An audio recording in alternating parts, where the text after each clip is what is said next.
ओम शांति। आज हम सभी होली मना रहे हैं। होली भारत के प्रमुख त्योहारों में से एक त्योहार है जो बहुत ही खुशी और उल्लास का त्योहार है। तो होली के शुभ अवसर पर आप सभी को बहुत बहुत शुभकामनाएं हैं। पहले इस त्योहार को आध्यात्मिक अर्थ से मनाया जाता था। आजकल तो लोग आपस में रंग डालते हैं, भांग वांग पीकर बहुत हुल्लड़बाजी करते हैं, तो कई लोग इस त्योहार को पसंद नहीं करते हैं।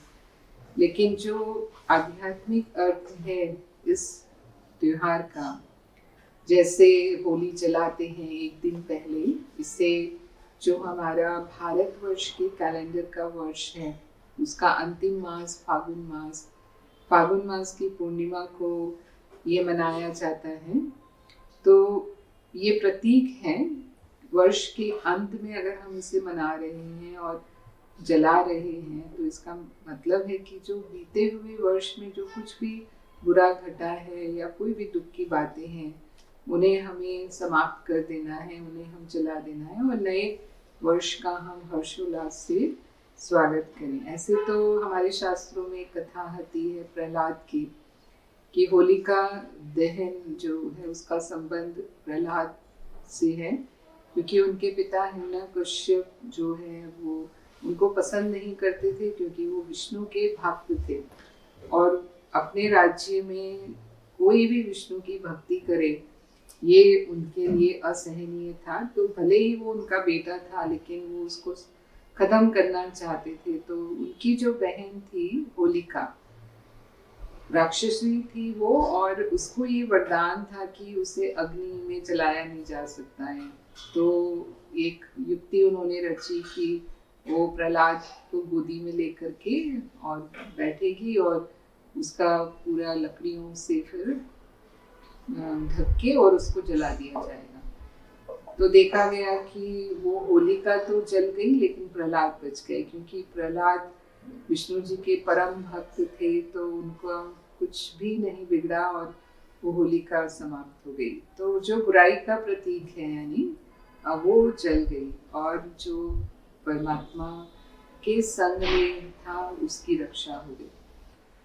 तो ये इसी का प्रतीक है कि बुराई को समाप्त करना है। और जो प्रहलाद भक्त था परमात्मा का, भगवान से उसकी रक्षा हुई। तो परमात्मा भी अगर हम पवित्र बनते हैं, गुणों को अपने जीवन में धारण करते हैं, तो सदा उनके द्वारा हमारी रक्षा होती है। होली के दिन रंग लगाते हैं एक दो को। तो रंग लगाने का मतलब क्या है? रंग लगाते हैं, रंगों से खेलते हैं और फिर मिलन मनाते हैं, फिर एक दो को मिठाई खिलाते हैं।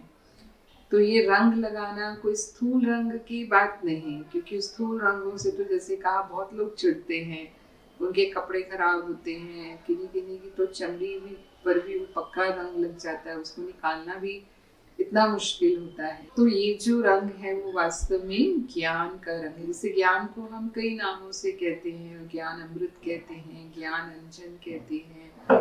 तो ऐसे ही ज्ञान रंग भी है। जब ज्ञान आता है तब अनेक गुण हमारे अंदर आने लगते हैं, तो उसको सत्य संग कहते हैं। माना वो श्रेष्ठ संग है जो व्यक्ति के जीवन को श्रेष्ठ बनाता है, उसे उच्च बनाता है। तो परमात्मा हमें ये रंग लगाते हैं और साथ ही उनके संग का रंग, जब हम परमात्मा को याद करते हैं तो उनके संग का रंग वो हमें पावन बनाता है, जिसलिए उसको होली कहते हैं।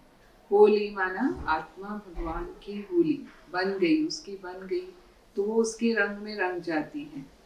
और जो हम मंगल मिलन मनाते हैं, एक दूसरे को मिठाई खिलाते हैं, तो ये तभी संभव है जब हम एक दो को आत्मा भाई के रूप में स्नेह से, मधुरता से या सहयोग की भावना या सद्भावना रखते हुए जब हम व्यवहार करते हैं।